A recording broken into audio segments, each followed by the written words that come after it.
honestly, I'm just going to say it. Everybody knows the two big problems on FlyQuest are mid lane and support. Yep. Those are the big issues.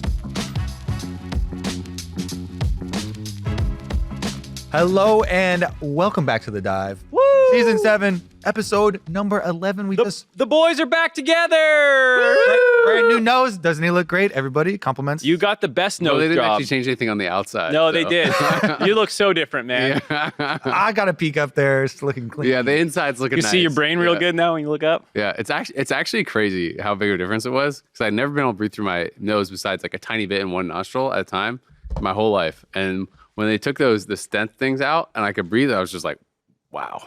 This is pretty crazy. Big difference. It makes me wonder if I haven't been breathing right either. I don't know. Can you breathe easily through both your nostrils, Mark? Sound a little bit stuffy there. All right, time to go get some. I don't like that noise. I don't think anyone like that. Sorry, podcast listeners. Well, it's good to be back. Yeah, I mean, I was only gone for a week, but I missed 2 episodes because you guys did them on a Monday and a Sunday. I thought he was about to say it's only been 1 week, but I missed you guys. I thought I missed you guys. Yeah, I missed you He guys. said he missed us. Yeah, well, But you were there. Him when you were talking. Oh, When you said I only missed 2 episodes instead of I missed you guys. yeah, I missed you guys too. yeah, it's okay. You Yeah. can say it. There we Yeah. go. Got there. I watched the episodes. They were good. Good job. All right. job, So this is right after Golden Guardians just absolutely kablammed EG. They slapped them. I don't think anyone was expecting Golden Guardians to win, let alone absolutely shit stomping EG the way that they just did. The funniest thing is always going online after this and seeing all the people be like, knew it. Omega lol closer predicted 3-0 or like analyst Keck W. And it's like, bruh, the fan vote was like 70% EG. All the pros, like all of C9 was on here being like, can't wait to play EG in finals. And then, we're all predicting it's like everyone thought they were going to win. And that's why it makes it so cool that Golden Guardians actually pulled it off. I like that though. I think it's fun for people. Good. Get in there. Pretend like you were a Golden Guardian faithful the whole if you're time. needling, that was your time. Make fun of everybody. if you're needling, sure. If you actually are like, man, I can't believe the blah, blah, blah, blah, blah. Unless you have it publicly documented, such as Licorice and 6A do. Licorice and 6A came on the dive and said they believe that they can win the split. They believe that they can go to MSI. And I started to doubt a little bit. And I know you guys I completely doubted. Last week on the dive, you were talking about how, okay, so week 8 was just fake. After week 1 in playoffs, everything's back to normal. Wait, week 8 was fate. Because Golden Guardians 0-3'd in week 8. Don't trust week 8. It works no matter what. Yeah, but you guys are talking about Golden Guardians is losing again. It's back to normal. That's right. But I was right with you. I obviously was predicting EG would win as well. I do think it's like a really shocking turnaround. I think both Golden Guardians are deserving of a lot of credit. I mean, this is literally the best finish their franchise will have ever had. The best they had ever done before was 4th. They had only ever won 1 playoff series in the history of their organization. They already won 2, and it's back-to-back stomps. So already doing them better than they've ever done. But also, EG was really a flop this split. And for all the, I think, excitement around some of these players, this is, I don't know if you want to call it sophomore slump or whatever, but JoJo was not very good when you look at the total body of his work this split compared to really either split last year, especially in playoffs when you think about how he went absolute monster mode last year. Think about some of his swing games and stuff when Danny wasn't feeling well and he just was going off in playoffs and carrying them in finals.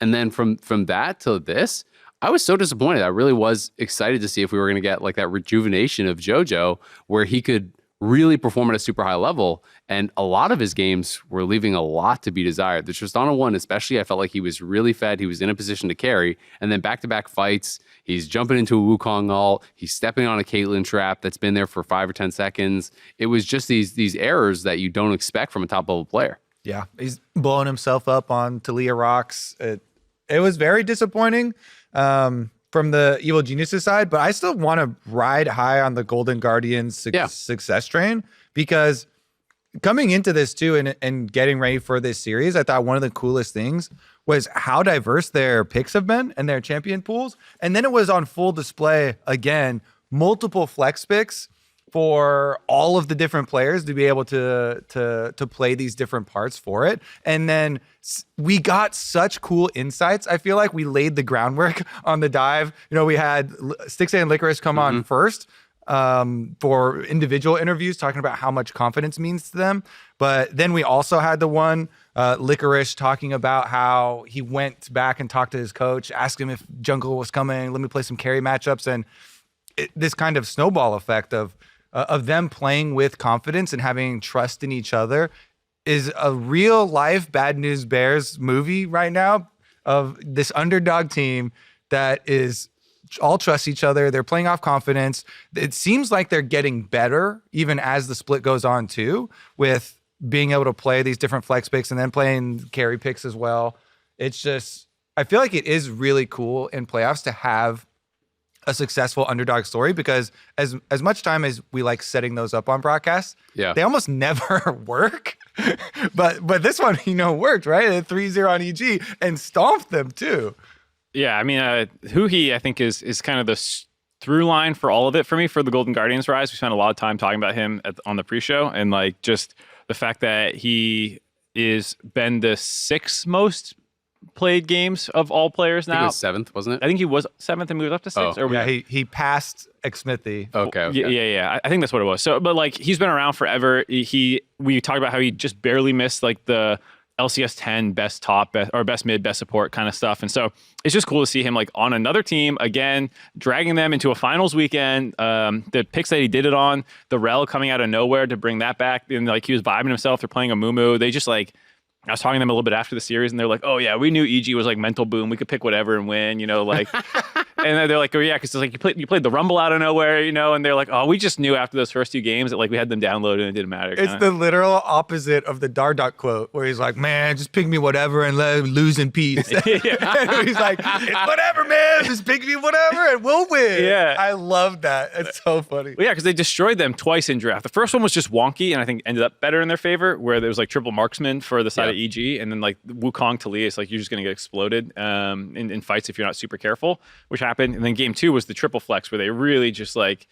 I thought they boomed them in that draft. Yeah, they absolutely boomed them in that draft. And then the game made it so it didn't even matter because they were just chain feeding left and right, which we, I guess, can talk a little bit about the EG side. But then, yeah, by game 3, it was like, oh my God, they're in their head. Like, they looked... EG looked rough coming out of game 2 on cams. Because for game 2, we had the coach interview, the sideline coach interview with the EG coach, and he even acknowledged, oh yeah, the Triss flex pick was good. That was really good of them. And then he kind of had the copium of like, but we can still make picks on Cassante and Maokai though. And he's like, I think he said Cassante, Maokai, and Rel, I want to say, which I was like, those don't feel like good targets for your pick comp. I was like, when he said that, I was like, excuse me? Like, you're gonna go for the full Cassante, tank mid? That's gonna be the pick target for your Ari Vi? Coach is dizzy. Because if that's the strat here, if you don't think that you can still get to the Tristana, that is problematic because this team doesn't really have good targets. All they ended up really being able to do was they killed Gwen in the side lane a few times, right? And that's fine, but they couldn't even touch Cassante. I mean, the early gank in that game where he did 3 camp mid, and Cassante just buffers his W and takes 0 damage. And then River does a full 6 camp clear, takes Scuttle, goes bot. They get the kill on Vulcan, then walks Insta runs mid, yeah. Kill Jojo. It's like, well, this game is just over, isn't it? That's exactly what Closer said. Yeah. He's like, forfeit now, because it's such a massive gap there. And honestly, too, like, I actually do have faith now building up, because there are a lot of good fundamentals to the gameplay that we saw. So yes, there's a lot of points where they boomed them here, they boomed them there, like they get this big lead, but their fundamentals in objective setup and not allowing EG any trades later after they had these leads. I thought Golden Guardians pushed ahead these leads and finished out the games really nicely, whereas we have a lot of teams that will get big early leads and do some risky stuff, throw things away. But each one of these felt like they completely clamped down on EG comeback options and scenarios for them to even, trade evenly. Yeah. So I thought that is something where I actually started to believe and feel really solid about them even moving further. Yeah, I was talking to Closer a little bit about it because I felt like it was a similar thing actually in the 100 Thieves series, where like even though 100 Thieves got a lot of kills in like game 5, for example, they didn't actually snowball the game, and like the vision control was always pretty good for Golden Guardians. Really good vision control this time around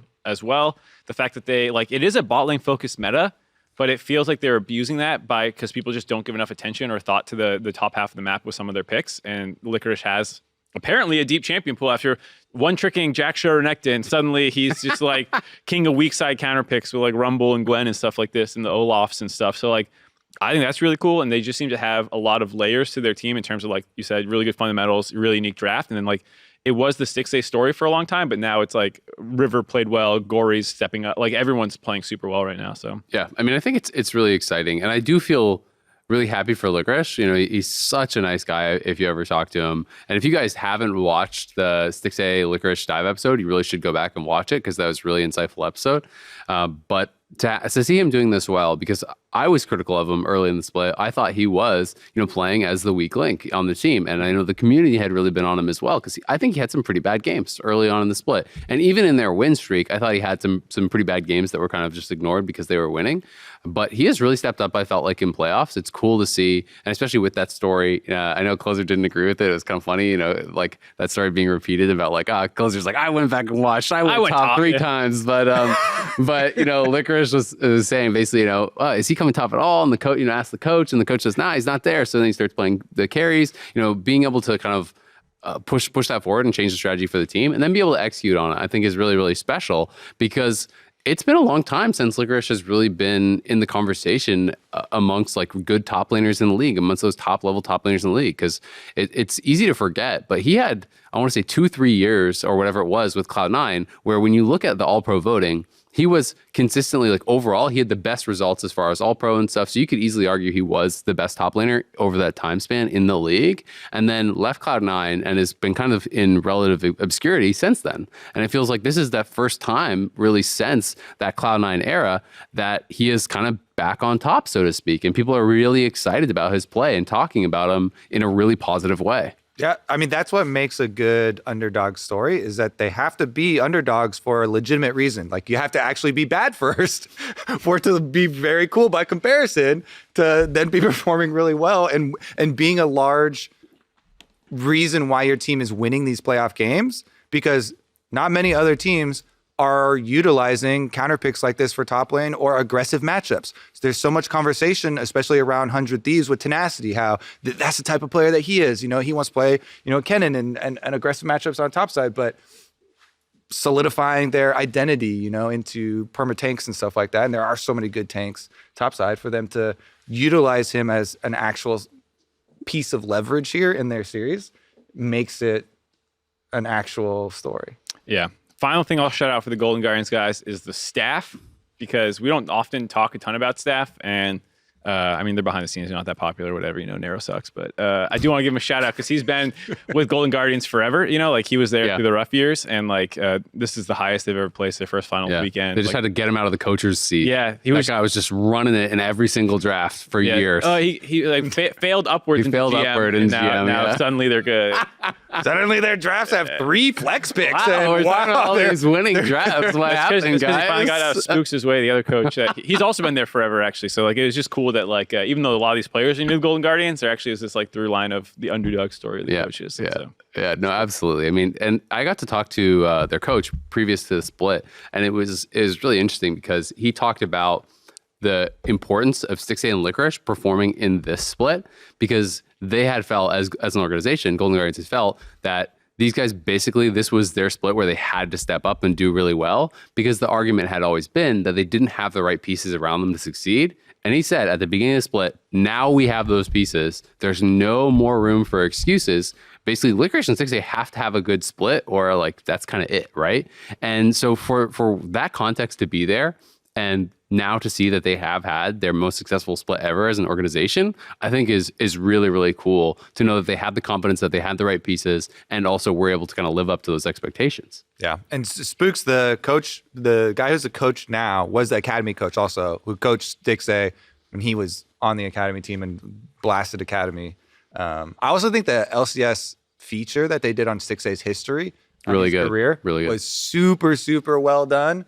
And the fact that it was like right before the big hero play in the 100 Thieves series. Everyone we hype up. I was like, oh man, good job, writers. Everyone we hype up ends up doing well because it was Stixay last week. This week we jazzed up Huhi. We talked about his love triangle with the Chat GPT love story. That was really funny, by the way. Yeah, and then what do you know? Huhi gets player of the series. He pops off. Also, dive buff. Sven comes on the dive. True. Waiting in the grand finals. No worries whatsoever. Golden Guardians come on the dive. Run in the lower bracket. Easy peasy. FlyQuest did not come on the dive. I'm just saying. Someone might have supposed to come on the dive and then was busy with other stuff today. Yeah. But, you know, if they came on the dive, they probably win finals. Just saying, when FlyQuest loses 3-0 to the Golden Guardians, it's not our fault. You were invited. You could have come on. We tried. Yeah. Won't say who, but he plays jungle. He also still wants to be on the show. I know. He's just doing other content right now. Obligation. I think he was very Obligation. busy with other content, but Spico was perhaps going to come on. Yeah. And I've heard he actually asked to come on, so he's been wanting to come on the dive. So we're going to have you on next split. Condolences for your... We'll get you the world, though. We'll get you the world. Yeah, we'll get you that world's qualification, Spica. On the flip side, I guess we can go back. Is there much more to say on EG or just like sad, disappointing, don't believe scrim rumors? I mean, I think the discussion for EG for me becomes a question of what's next, because I think expectations were still very high for this team. The scrim rumor stuff, as you said, you talk to any team, everyone was saying all split long, this team is crushing it in scrims. People were really confident that they were going to be able to make a run. A lot of people even had confidence that they were better than FlyQuest and were actually potentially going to make it to the finals and play against C9. And you have this kind of a result, which is incredibly disappointing for their org. You made some pretty big profile signings, arguably downgrades, whatever, but it's like, what do you do now for summer? Do you just run it back again? Do you try to actually make moves? That's kind of my only real question. It's so hard to make moves between splits because there's just so few free agents. So I would definitely run back same roster and try and make improvements off of it and learn from this one because there is a lot of talent on that roster. I think this is a case of definitely the sum of the parts was way less value than what you would expect. You've seen all of them win titles before, and then you're just like, this doesn't look right. Yeah, I mean, there's just a lot of, I would say, uncharacteristic mistakes even and underperformances. So I would fix those and not make roster changes because I think that is just going to cause more problems than it's going to solve. So I have heard some whispers about Unforgiven, who everyone says is way too good to be an academy. Yeah. So there is potential for stuff like that, which, you talk about it's hard to make moves, but I have been saying, Unforgiven. People are talking about it. 100 Thieves should promote Unforgiven and trade Double Lift to EG. There you go. Yeah. Hey, but that's the problem with Double Lift. If you ever get him off your team, he's going to blast your team. Yeah. So then that would be giving away a free championship to EG. But, there is potential for things like that. Maybe there's other moves they could make. It's tough to hear those comparisons, obviously, because I do think objectively FPI played pretty darn well. But it's tough because I think EG kind of lost their magic, so to speak. And a lot of that really was about Danny's incredible team fighting, right? And, EG's whole kind of style was about just get Danny to the 5v5 and this guy's going to take over a game. And you can't really blame someone for not being able to replicate these historically amazing moments that Danny created in his short time in the LCS. But at the same time, there's got to be something that they are looking towards. I don't think there's any chance that they would be considering, changing a JoJo Pion or an Inspired who feel like, or a Vulcan. Those guys feel like kind of the core. But I actually feel like the biggest difference is JoJo versus JoJo himself. Yeah. So this is not nearly the performance that we've had from JoJo previously, and he was even getting better off of multiple international performances. And the path was supposed to continue. You're the chosen North American mid laner. You're supposed to be, Poe Belter's successor. You're battling for best North American mid laner ever. And what the hell was this split? Do you guys give any credence to Impact playing JoJo like a Pokemon? And he's the battle master. Yeah, JoJo out there. Yeah. He says, "Go JoJo, side lane." Where are you getting that from? Just some people have talked a lot about how Impact does such a great job in actually like shot calling and leading the team throughout mid game and late game. A lot of people I've talked to have talked about that, and feeling like that is a major difference with the team is that he can not only help problem solve issues that teams are having out of game, but also in game. He can give a lot of guidance, and even with lane assignments and stuff. I don't know how much is true to that. I don't. But it's I'm just bringing it up more as a discussion point than me trying to pitch it as my belief, because I've heard a number of people talking about it. I would just say there's no way Impact is saying step on that trap and stun yourself. And He actually just reaches over and fixes his mouse clicks. Yeah. No, I've also heard But side lane issues, right? some silent issues, Arguably. but I've also heard that like Inspired's a really vocal part of that team, especially in the early game. Yep. And like he is more the engine of like 2v2 mids and stuff like that than JoJo anyways. And Yep. like they didn't look as good. And so like the portions, there are the side lane deaths from JoJo, but even if you wipe those away, I think there's other things that were worse to split. And it's Impact wouldn't fix those things. So like, of course, does Impact win this series? Maybe, but like I think there's a lot of other things that this team should fix, and it's not like scapegoating like, damn, someday. I just wanted to bring it up. I'm not even trying to necessarily sell it. I just think I've heard people talking about it. I mean, so like think it's Impact's interesting better to than someday. discuss. I have no problem saying that. Yeah. And like he would help this team for sure. But I just think that like the other problems and the fact that I've heard that Inspired is like a huge voice, especially in the early game, and like them getting slammed in the early games and like not respecting Maokai walking up, like there's just stuff like that where I'm like, There's a lot of And issues. to be fair, Impact's on FlyQuest, and guess what? Vicla's dying early games and stuff. They're getting slammed in games. Yep. I don't know. Not looking that much better than EG right now. Yeah, I hear you. All right. So we can go back to the previous series, which was C9 and FlyQuest that just happened yesterday. And there was a lot of debate, a lot of talk about who's got to go to the hospital after this one. there was no debate afterwards. Is this better than Berserker? I would say settled.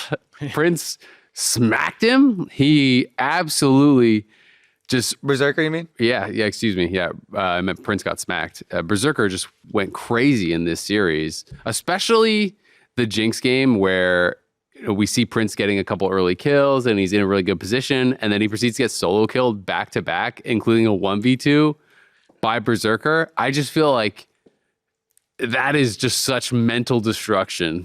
I feel like he was tilted by game 3, and he definitely had his worst moments in game 3. In that play, it included a stopwatch by Ayla that has been torn apart by the community already. Questionable, we'll say. Was an early stopwatch, mayhaps. And I think there were a lot of lane problems for this team. I think Sven was a big problem with his Soraka and Heimerdinger picks in the previous games. And Prince, in like the Zeri game, in game 2 in particular, was actually playing incredible for the fact that he was so far down. He was having a great game. He was like playing fights to the limit, getting as much damage as he could, not dying. Like insane play. And just no support. And like even on the interview afterwards, Sven's like, Berserker, be honest. Like if you swap teams, does this series change? And Berserker's like, he's kind of having fun with it, but kind of admits as well that like, I think that it's not that big of a gap between Prince and I, and it's really the rest of the team that's like why it's a 3-0 slam. Honestly, I'm just going to say it. Everybody knows the two big problems on FlyQuest are mid lane and support. Yep. Those are the big issues. And while getting 3-0'd by Cloud9 is not the end of the world, I think that we probably are all predicting Cloud9 to be winners. They'll probably beat every team. Some of the errors are unforced errors and look really troll from both of those players. Yeah. And it's kind of funny we're having this discussion about Impact's effect on stopping mid laners from dying, and you mentioned it, Mark, but like Vikla as well. Triple ping on the Maokai. Doing similar things. And almost in some worse scenarios where it's two mid laners both playing Tristana. They got the Tristana infection or something those are two obvious areas that I feel like this FlyQuest team, this one might actually be solved by some roster changes. And everybody's been saying it since literally the first week. All right, after the first week Ayla got here, and then the first Ayla game that they lost, it was a little bit troll when people were like, haha, bring Winston back in. But now doesn't seem so troll, does it? It's not at all. I mean, I think that you have to look objectively at the mistakes in lane, and also the drafts I thought were pretty horrible from FlyQuest. I'm not going to lie. And so I'm not certain if that is player limitation or coach direction, because drafts are kind of part of each, right? Is it that Ayla and Prince are unable to play these other lanes, and so that's why they have to first pick Zeri, and they're playing Zeri Recon lanes, and then they get slammed by the Heimer, and they're like, oh, no problem, we'll just ban the Heimer, and then they get slammed by the Soraka, and I was just like, oh my god, you guys are drafting such horrible 2v2s that you are gonna get blasted unless there's some sort of jungle help. And then you look at game number 2, where Spica does the 3-camp bot to try to bail them out, and he comes in, they force sums or whatever, and then Ayla fights into a big stacked wave for literally no reason, is looking for this trade, and dies without Blabber even having to come down after Blabber did a 6-camp clear. Like, he just dies 2v2 after your jungler screwed over his whole early game to try to bail you out in this matchup. You still die. And then they're so far behind that when he comes down, they're 2v3ing them and stuff. It was just like the bot gap was enormous. And I led with the Prince Berserker thing because I think it was a fun talking point. It's something that a lot of people were really hyped up about with the series. But yeah, very clearly, Prince was not the reason that they lost. Ayla was egregiously bad. I mean, that second death in the Recon game, that is truly basic stuff of you do not fight in that situation. You wait until the wave is bounced, you farm it out, and then you wait for your jungler and you try to punish the missing sums, right? That is basics. And that was really, really problematic. There's a Thresh play that everyone's memeing. Yeah. Vikla in the Tristana game was really egregious, dying to the warded gank early in a matchup where you have to stay ahead of the pace of the game. It's so many problems, like the builds as well. Like, I don't know why you're going Crown versus Varus Heimer. Like, it's just gonna get poked off every single time. Yeah. There's just so many like little problems that they're just consistently having with decisions and stuff like that. The Veigar game was not any better. I thought Impact played okay in that game, but his Renekton game was quite poor, where he's getting solo killed by Cassante. There's just a lot of problems for FlyQuest as a whole. And like, even on the Prince Berserker thing, there are a lot of people who actually think that just Berserker is better without needing to get any of those comparisons. I forget who I was talking to recently. A pro was like, even when Prince came over, he was still on the Team Berserker train. So, Closer said that today. Maybe it was Closer that I was trying to remember. I heard that even early on when Prince was turbo smurfing on stage, a lot of pros told me that they thought that FlyQuest was good, but that Prince wasn't anything like that in scrims. Yeah, well, he is a tilter. And I think that's also to validate a little bit what happened in game 3 is like, there's a record of him in scrims. People will tell you when things are not going well. For the C9 side, this team can do it all, man. Yeah. They just don't have a weakness in any role. Like, Blabber's just become Maokai Lord in playoffs for some reason. Fudge is playing weak side, getting solo kills and saying it doesn't matter because they're gapping the rest of the team so hard. I think Sven's champs pool is amazing. They can play scaling. He can play tank. He can play engage. He can play just lane dominance across the board.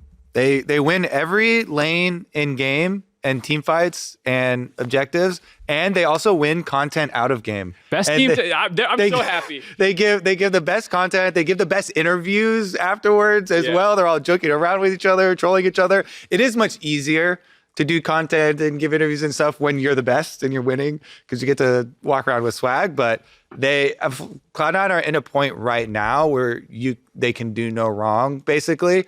And it kind of hurts because I already know that when we go to international, everyone there's a bunch of people that can't wait to tear them down. Preying on their downfall. Exactly. Yeah. Because right now it's so celebratory for Cloud9. And I think it should be. It's just like, we're not going to have any takeaways from them. I don't think there's going to be detractors before finals. They could lose finals. They could theoretically, to one of these teams have big improvements. But the fact is, either of these teams that's going to play them in finals is going to have big improvements to be able to take this squad down.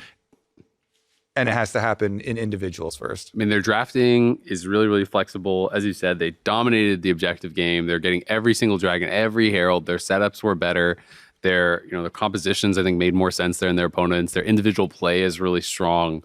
They have a lot of flexible players, which makes it very difficult to draft against them and try to isolate them. Especially, I was really pleased that M&S had a good Orianna game. I know people have said, oh, well, he played Syndra, so he played a control mage. I kind of put Syndra in a different category than the Oriannas in these years, where it is much more scaly.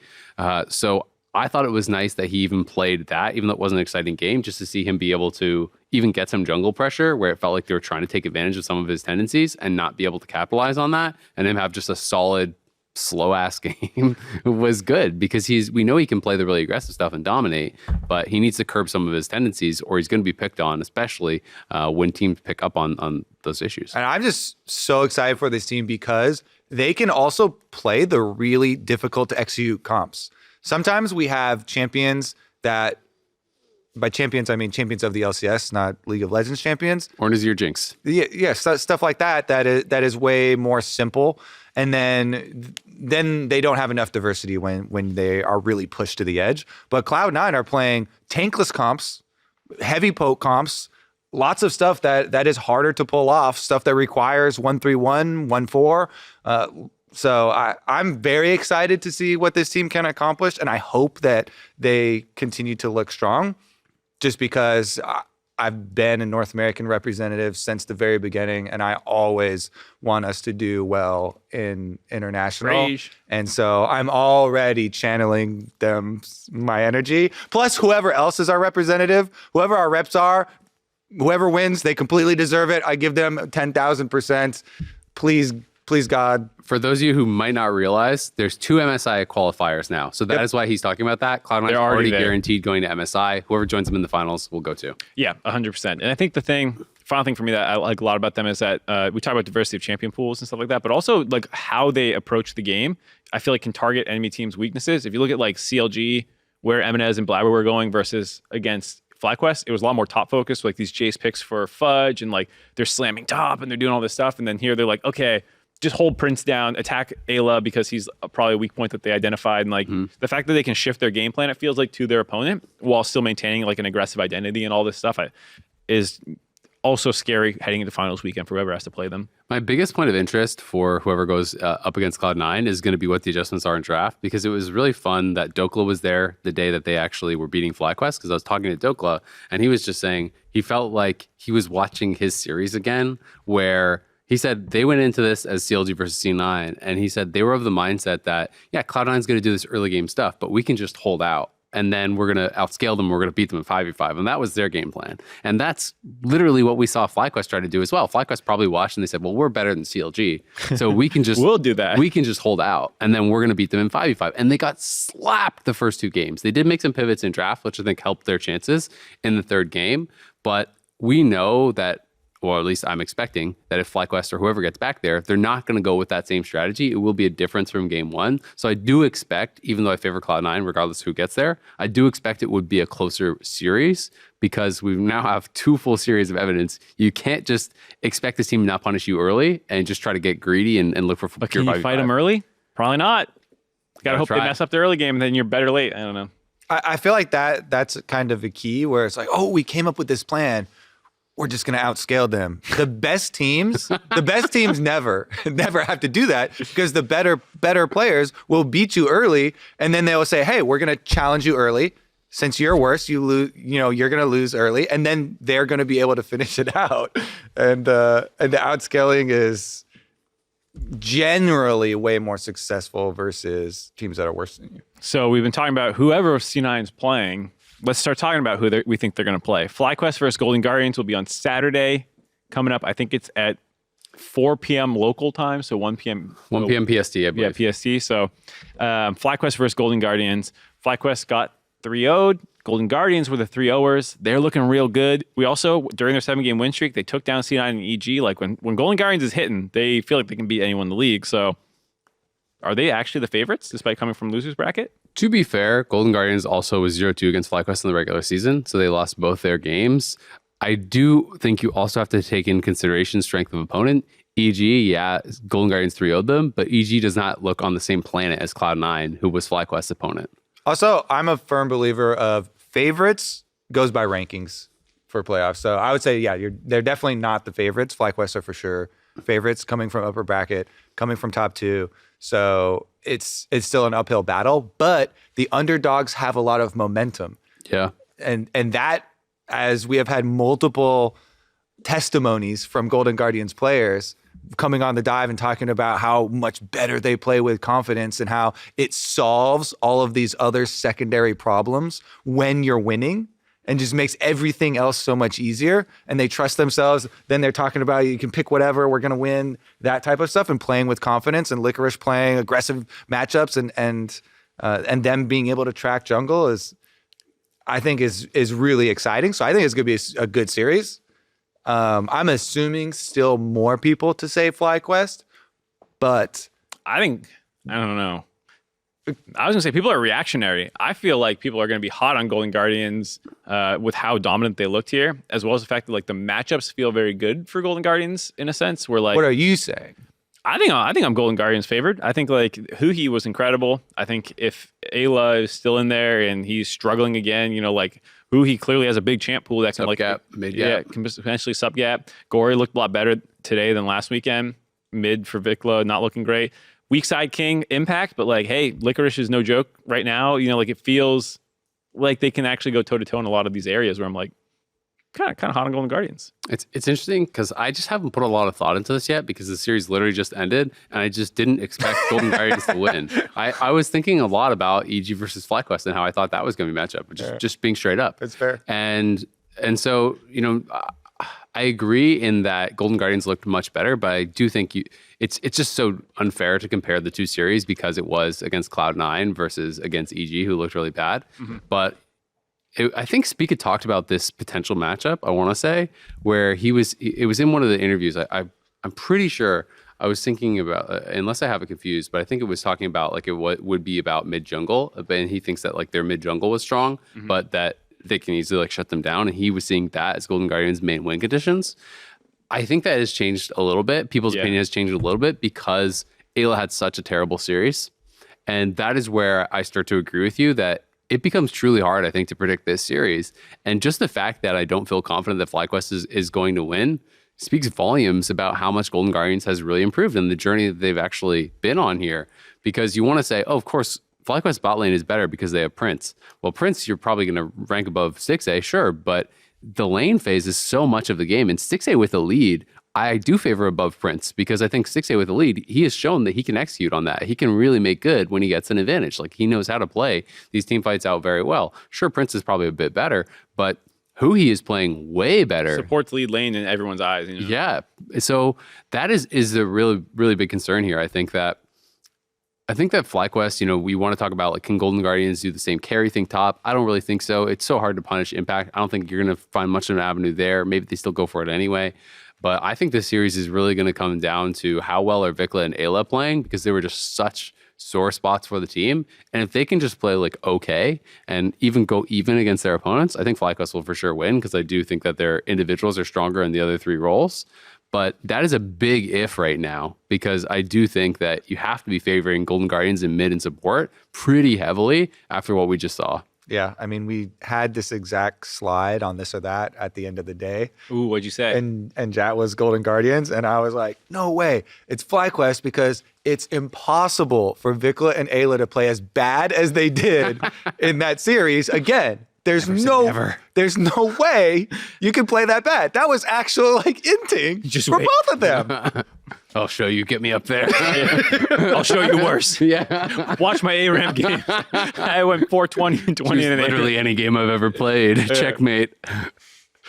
So you FlyQuest? Yeah. Because I actually believe that there's no way those two players play that bad again. I actually do not think that's possible. Vikla had a lot of bad games though. Throughout when you add them all up now, it's becoming a pretty significant number. That was self-killing like 3 times though. Yeah. I mean, it's tough because he did, like Mark and I were talking about this. You were saying you thought he had a pretty good series last week, the week before. Yeah, against Peterson. So, I mean, I don't think it's going to be as bad, but like he has had quite a few bad games. And on the Ayla side, I start to think that it's really a confidence thing. It's like a mental block thing because I remember, I think it was in their win over 100 Thieves. He wasn't on, but it was Prince or whoever was on the desk and he was giving an interview and they were asked, were you nervous? And he said, no, but support was really nervous.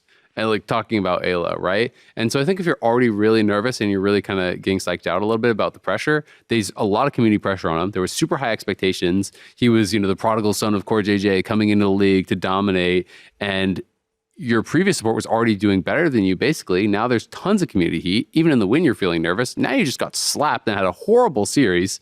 How is he going to be mentally coming into next week? I could see someone in the wrong state of mind having as bad or worse of a series. So do you currently think Golden Guardians are FlyQuest? And if I told you that Winsome was going to play instead, would that change your answer? I think it actually would, yeah. I think I have more confidence that Winsome can just play a stable game and that FlyQuest would win them. Because I do think the way that Golden Guardians wins is Ayla has another really bad series. They start to actually abuse them with 2v2 picks that we saw, Cloud9 able to have these kind of clever picks. Huhi's very flexible. And I think that would be a big way in for Golden Guardians. Without the switch, do you think that Golden Guardians win, though? I mean, it's really hard. I think my head still says FlyQuest, but I do think it's a real question. And I'm if I had to put my money on it, I would bet that I'm in your corner where Ayla doesn't have as bad of a series as he had this time. But I can still very easily think of how it could happen like that. If you are really mentally in a bad place coming into the series and your confidence is already incredibly low, one bad play can kind of start that spiral. Your head tells you that. The whole rest of your body says Golden Guardians. Your heart, your gut, all that saying Golden Guardians if they don't make the swap. I feel like it's hard. Toes. It's hard for my nose. Yeah, you smell it now. I can smell the Golden Guardians win. I feel like it's hard for Winsome to come into an arena because it will not just be like, hey, you're subbing back into the LCS. You're subbing into specifically and he probably hasn't been scrimming. Yeah, I assume it'll be very hard for him. So maybe they'll just ride it out and make the decision more in like summer or something. But I will say, like, I was very critical of Winsome in spring last year on C9. I felt like he was a liability for them. I did not feel that way this split. And even when he was a liability for C9 last year, he was not costing them games. I just didn't think he was like doing anything good. He was just like kind of there. Their 2v2 was just kind of meh.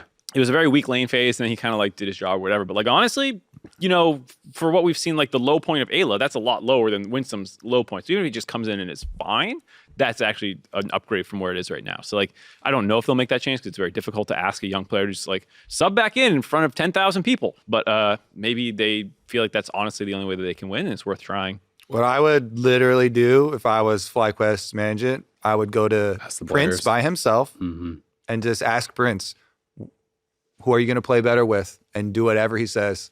Yeah.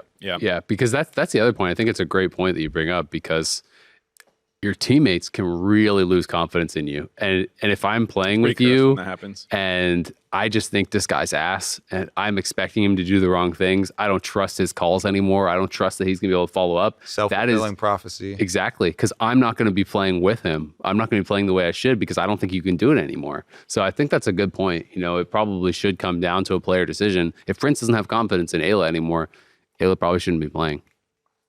And on that positive note, that's going to do it for our regularly scheduled portion of the dive. Mark. Golden Guardians 3-1, baby. I'm hot on them. I think they're going to win. I think they lose to C9, though. I think C9 is too good. Yeah. We all agree. We all C9 crown Cloud9. Yeah, we can crown Cloud9. I think if I have to predict, I'll probably go FlyQuest. So I'd just say 3-2 because I think it's actually a close series. Yeah. But I think 3-1 FlyQuest. I think C9's looking really good. Yeah. All right. So now on that positive note, C9 is looking really good. That's going to do it for our regularly scheduled portion of the dive. It's now time for our Splitual Diveys. The second ever Splitual Diveys Award. So this is at a weird time. It would normally be at the end of the split, but because I was getting my schnoz fixed, I wasn't here. So the boys very graciously waited for me. The curtains. Oh shoot! We got production. We got spotlights. There's real living people directing those spotlights. We have very fancy champagne that I realized when he was talking before about smelling wins. We should have gotten different stuff for him to smell. Oh, you can smell this though. That he's gotten back. We should have like a bunch of like random sweet stuff, and then like one's poop or something, and just give him the full range. Hand him a cup so he can smell this. So because I don't even know if I should say this, but I think it's kind of funny, so I'm just gonna say it. Did you realize you have bad farts now or something? We can bleep it afterwards. No. Just so at first, when I was being able to breathe better, I was thinking about, I'm gonna be able to smell my favorite foods and stuff. And a bunch of people were like kind of tweeting me like, oh, you're gonna smell all the gamer BO and everything. And I was kind of like, oh, haha, nice meme. But I actually smelled some nasty PO around the studio a few times when I was walking around. So it's real. There's some positive, gamer some funk. downside, Yeah, yeah. there's What seems like a blessing may be a curse. yeah. So I'm sure there's lots of nice, cleanly individuals. Can you who are re-break your here. nose if you don't like it? And you're like, Just some cotton swabs. Yeah, bend it up again. yeah, like I should. You go back into the doctor. Hey, doc, I'd put love those sticks to back in. re-deviate my septum. Alrighty. So for those of you who don't know, and this is your first Diveys, this is a very important show where Extremely we award prestigious. the most important awards. There's All Pro, there's MVP. None of that really matters in comparison nice. to the Diveys. You can smell the apple. Hints of apple. Actually, only apple. Bubbling substance is what we're calling this. Yeah. But yeah, so we have some of our own created awards, whatever we feel like awarding to whoever we feel like awarding them to. There's no process. There's no jury or... There was a process. There's a process. It's just not a good one. Yeah. If it's an inconsistent thing, can you even call it a process? Because that implies repeatability. Sure. Okay. We're not We can be inconsistent next split too. Yeah, I We'll be agree. Consistently I agree. inconsistent in our process. Ooh, I see. All right. So anyways, let's get into it. Azael, I believe you're the presenter for the first award. Yep. Well, the first award is the best roster swap that didn't change enough, but changed enough, or didn't change much, but changed enough where it is still noticeable. And the winner is Bolulu. Actually, I think played really, really well when he came in. Did make a pretty big difference. They mostly were still taking L's, but bringing out the Zoe, bringing out the Vel'Koz, he brought his own flavor. I think they enabled him well, and they became way more competitive once he was actually in the team. It became more fun to watch their games, just straight up, because you actually felt like they were in it with a chance to win pretty much every single game since Bolulu swapped in. So much so that he got subbed in, and I found myself rooting for him, saying, everyone else is weighing him down. You guys are chaining Bolulu down. He's the sub who just came in. He deserves some Vel'Koz win or something. All the games became bangers too. They're like 40 minutes, like 50 deaths. Like their games became crazy once he came in. So I was really happy to see him. Congratulations. Honorable mentions, though, do go out to Tomo. I had. Tomo came in before, so Tomo was the award holder until Bolulu came up. Exactly. Bolulu just yoinked it from him. Happens with a Diveys. I think this it can be stolen at any time. Fickle. But Tomo came into this Dignitas, turbo failing Dignitas, just absolute explosions all over the place. And he's being subbed up from Academy into such a difficult position where it seemed like, oh my God, they're just signing him up to Doom. It's going to be like a parallel kind of move here, and it's going to be bad for his career. But he actually looked really good in some of their games. Had some big team fight plays for them. Big part of them in getting a couple of wins. So big shout outs to him as well. I take issue with both those candidates. To me, the real winner is M&S. Yeah, but M&S actually made a huge difference. Did change a lot. Best roster swap that didn't change much, but enough where it's noticeable. They were 7-2 without him. Oh, I noticed. They were 7-2 with him. The exact same record, but it was very noticeable.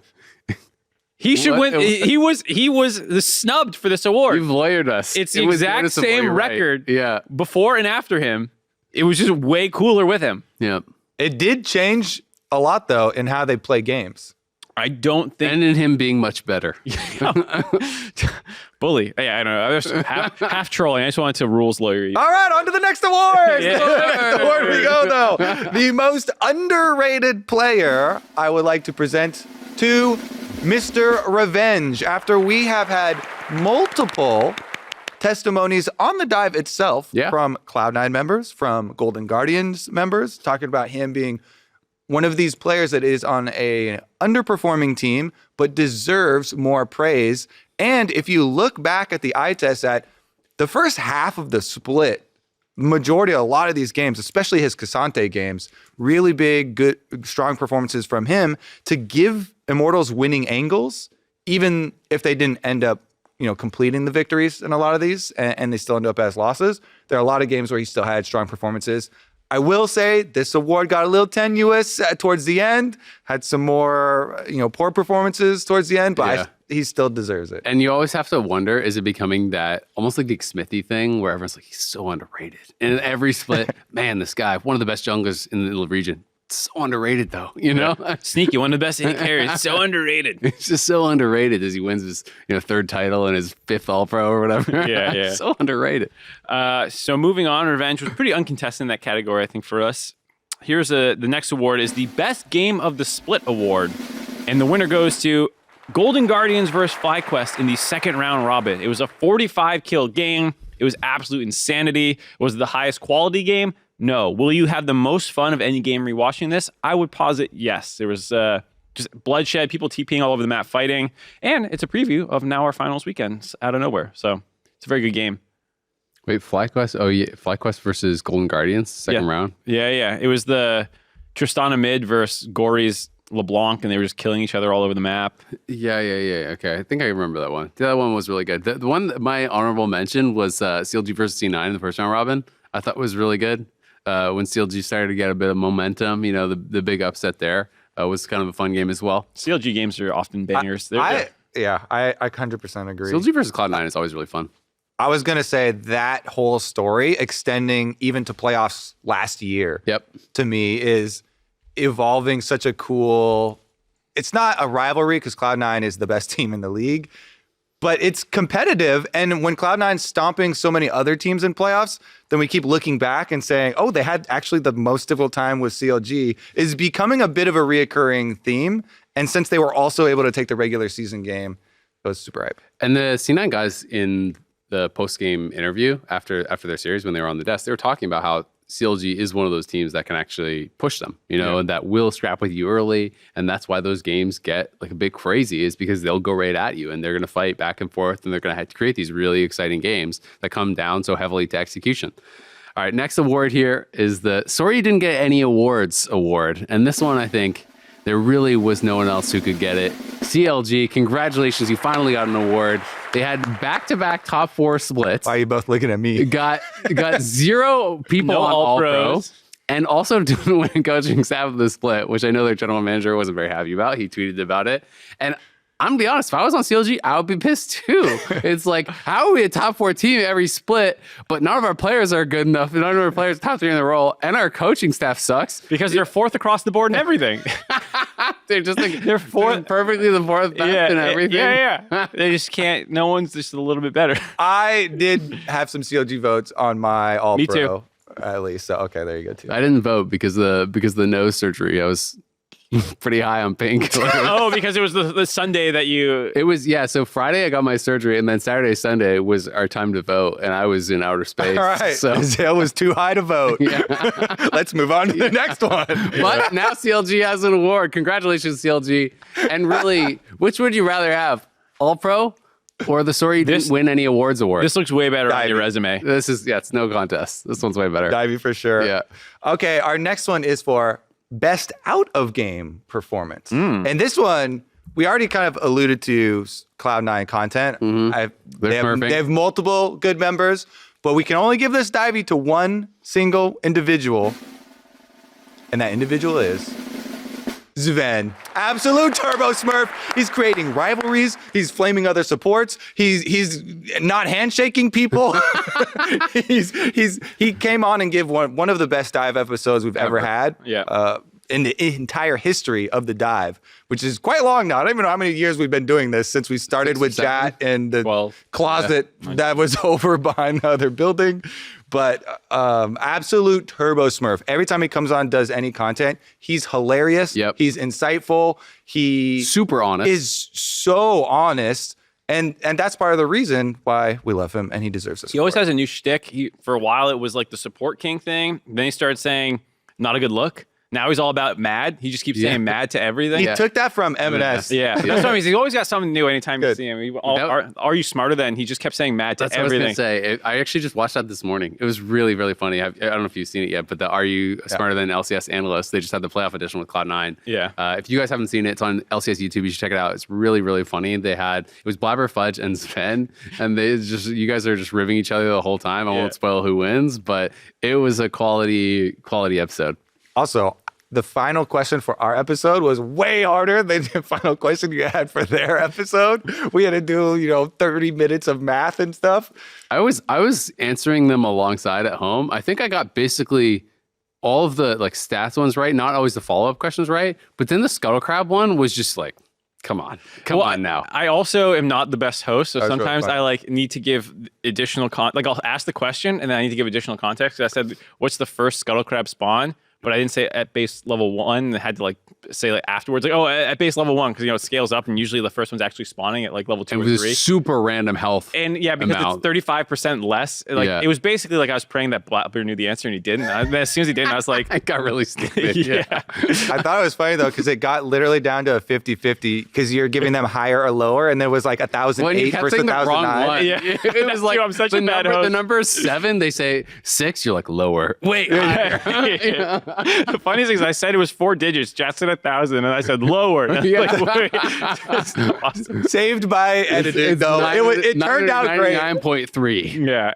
Turned out great. God, I'm an idiot. Anyways, this award, I will say, probably had the most contention. It was the hardest spot award. I will give a shout out to Spica. He was also very good this split. Yeah. Instigating on Twitter, all those drama things that you're talking about. In every single thing, you saw the reply. It was Spica. He did a lot of great content with the broadcast too. He did some stuff with FlyQuest. His stuff with Cutie Cinderella was really funny. Were all also really, really funny. I mean, there's been a lot of great stuff. M&S and Prince are some of the most fun kind of import personalities I feel like we've had in a long time. And I have to give, especially Prince, I think his English has really, really improved. I know I've heard from a lot of people that he is grinding every single day, taking English lessons, and practicing his English 7 days a week. So really, really working hard at it. And he's streaming, he's funny, he's personable, he's an amazing player. M&S is really funny on his stream. I tuned into his stream one night and I was literally cracking up because he was eating a salad, apparently trying to eat healthy, and he pulls up Google Images and it's a fried chicken and he's just going like this, like he's trying trying to channel the salad into tasting like fried chicken. He's closing his eyes and going like this and taking a scoop of salad and then pulling up pizza and burgers and stuff. It was really funny. Did you see the one where he watched, it was like a Miss Universe or something? No. There's another really good one. The Cloud9 account is memeing on that one too.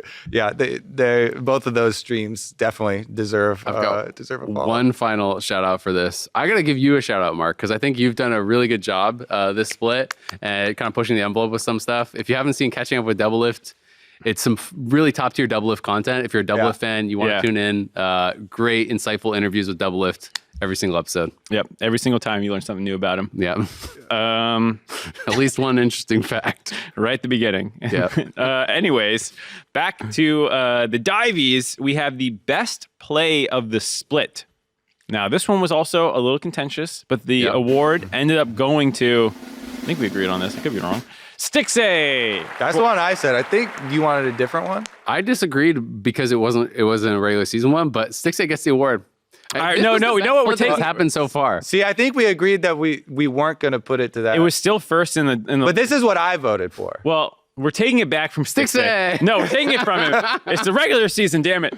He's the only postseason award. Why did we say it's only regular season somewhere in the Well, this is part of the Diveys process, is that we can decide who wins the award after we've already announced the award. So because I think Stixay had the best play up till now. So we can just give it to Stixay. You already said it. No take backs. I want to take it back and give it to Sven. Well, too late. You shouldn't have read it like a little teleprompter monkey. I think that you should give your shout out to the Sven play because I think most people will think of that play as a Berserker play, but I think Sven was kind of the bigger deal in it because it took a little bit for Berserker to get involved in the play. Say what the play was, Mark. The play is the tiebreaker game on the Renata for Sven in the top lane, the Draven quadra kill, but it actually starts with Blabber getting caught out of position, and Sven just plays that entire situation extremely well. Even though the first bailout doesn't save Blabber, it like gets them to commit more resources and get more damage and chunk out. He gets a nice handshake. He gets the second bailout, obviously, on Berserker to keep him alive and actually get the revive.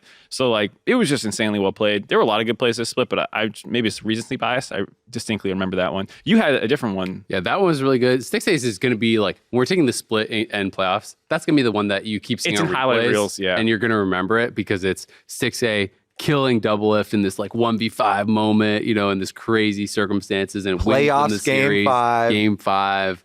You know, the historic context of like him being the last guy to knock Double Lift out of playoffs in like, what was it, 2016? 2016 spring was, yeah. There you go. So that one's going to be that one. But for me, one of the ones that really stuck in my brain was the M&S LeBlanc play. I think it was against TSM where he kind of has that like 1v3 where he distorts out, but then he snaps back in, you know, kills one guy, goes away, comes back, kills another guy, you know, and then I think he gets help killing Viscante on the last one. But that was kind of the like M&S has arrived moment for me after he subbed in for Cloud9, had a really bad game 1 on the Victor. This was either the next weekend or the next game. I can't remember exactly what the order was, but this was his big kind of arrival where everyone knew this is a guy who's really a monster on these aggressive picks and got to really showcase, I think, why a lot of people looked at him as the best performing mid laner after joining in the league. Yeah. While I didn't want that one to be best play of the split, I did think that was really important because it came pretty quickly after the Victor game, where the first game in, getting flash blown and then picked on all game. A lot of people had a lot of questions about him. I'm surprised you guys don't think it was a Zeri Penta. There's just Which of the 43 would you like to so narrow many it good down choices. to? Yeah. Please, we have many good one choices. more patch before MSI. Please, Zeri nerfs. Tentacle Pikachu, baby. Yeah, it was on Reddit too. People were begging, like, anyone please kill this champ. Freak. We beg you. He Yeah, buffed his ear though, so I don't know if we can trust him anymore. We got to get in those DMs. Freak stocks are tanking after that one for me. And the next award is for the tried so hard, but in the end, it didn't even matter award. And this one is going to go to Jensen on Dignitas. He had that game, a Azir game, where he had to have like 5 game-winning plays just to get them a win. Dignitas, this split was such an unexpected thing for a lot of people when they saw at the beginning of the split the roster, bringing over Armut, Santorin, Jensen, and then it didn't matter, you know, that he actually had a really big game in performance because Dignitas still at the very bottom because they were in such a big hole and didn't make playoffs or anything, but you get a Divey for it. So that matters. He was solid. But definitely a tough situation. It'll be interesting to see how they do in summer because they did with the Tomo swap started to look at least a lot more competitive. So yeah, and I think like Santorin had some like decent games. I think Jensen had some decent games. Santorin had really good early games specifically, and I mean, I guess then as a jungler, usually late game's not so much about you if all your lanes are losing. Yeah. So like I don't know. I think there's a world where they can make playoffs next split even with this exact roster if like they just have more confidence and hopium with Tomo in. But is it this world? There's a world. There's, I don't know. That's the nice thing about vague statements is there's no commitment. There's no commitment to them. Oh, perfect. All right. Here's something we will commit to. It's the final Divey and perhaps the most prestigious award because it's actually not from us. Explain it. Yep. So this award, we paneled some pros to decide who would get the award, and the award is the pro voted. You can't even say it. Because the English the is pro most deserving of an award. Yeah, the pro most deserving of an award voted on by other pros. Yeah. And it was a very close race. There's only a single point separating number 1 and number 2. The pros were polled, and this is the pro who they thought deserved the award. Yes. So there was a 1 point difference. The winner went to Styx A. Woo! Number 2 was actually Piosik. Now, you have to remember, since we didn't specify what the award was for, this could be an award for most disappointing import. This could be an award for... It's nebulous or intentions and purpose. We literally just told the pros, hello, you get to give an award to another pro who deserves Who's it. the most That's deserving. it. That's what we told them. And this is what we got. So you don't know, was the award votes for Piosik troll, or are those two a world champion that did not have Maybe a world Smurfing champion in scrims. performance? TL, everyone says TL was really good in scrims. Maybe they're all impressed by that. We don't know. But this was definitely my favorite award to gather. And hopefully we'll continue this as a long-running tradition of the pro voted. Say racking up 2 Diveys. Wow, he's cleaning up. He is Cleaning up this Is this year. everything everywhere all at once? Yeah, it's the equivalent. Yeah, same. it's just as prestigious for sure. You're gonna get Just as important to humanity. How many Oscars did they win? Like 7? or So something. 2 Diveys is worth like 7 Oscars. Yeah, at least that's three- good conversion. 3.5 a piece. There's a lot of Oscars. There's like 6 Diveys. Exactly. It's actually worth way more when you think about it. There's Yeah. all those other categories. Yeah. Who even cares? Yeah. Anyways, I think that's it. That's it. That's it for the second Splitual Diveys. I apologize that this Diveys was a little bit weird. I was out for surgery, so that's why the timing was weird. We do want to commit to doing this every split, and we're going to try to get some more pros involved in it in the future. I want to have more pros involved in both receiving the awards and also, maybe in doing some voting and get some interviews of them. We're going to keep trying to think of ideas. So if you guys have ideas for us to level up the Diveys for the future, definitely let us know. Because we want to We're keep going it to growing. spend a lot. We're going to be way more fancy It's next the time. People's Award Show. Should we get them rewards? Should we get them scratchers that we hand out and see? That your dive gets you a little scratcher and you can see if they won any money. Maybe, Chipotle gift cards, What if the Diveys was responsible for someone winning $1 million? some KBBQ, That'd be sick. I saw that you guys were interviewing people asking what their favorite food was. Basically every pro was saying Korean food. They could get Korean food with us. That's your award. You get Yeah, so we get it too. Oh, that's smart. You're paying. You You get to buy us dinner. you get to have dinner with us, and we don't. That's the We problem. all leave with and then when we the just check dip comes. the check. All right, well, I hope no pros watching this episode for when we invite them to dinner. that is the perfect award. Cheers, guys. You'll be treating us to dinner next split for the Diveys. That's going to do it for this episode. It's good to be back. Had a lot of fun on this one. And that'll wrap it up for us for now. Remember, if you're watching on YouTube, hit that subscribe button on YouTube so you don't miss an episode of the Dive next split, because this is our last regular season 1. I'm sure we're going to be doing Dive for you or whatever for MSI. We're doing something. We'll have more info for you guys as that is coming up. But thank you so much for tuning in for another wonderful split of the Dive. It has been an absolute pleasure. Thank you to everyone who participated in the Dive Lol giveaway. Make sure to check your Twitter DMs, because you are going to get a DM probably from LCS, maybe from our producer. I don't really know, but check the DMs to find out if you did win. LCS Finals starts next week. It is Saturday and Sunday, April 8th, April 9th. It is 1 p.m. PST, 4 p.m. Eastern, so definitely don't want to miss it. Show up early, though, if you're actually going in person, because there's fan fest and stuff. You can find out info about that online. Should be a lot of fun. We're back on the weekend. We're back.